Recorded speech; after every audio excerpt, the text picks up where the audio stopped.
Kita lihat situasi di jalanan di Pangeran Patrani.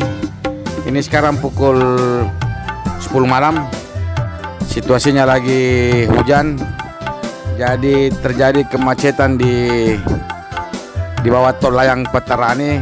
Itu karena kita lihat sebelah sisi kanannya ini hampir semua motor parkir untuk berteduh karena hujannya lumayan keras.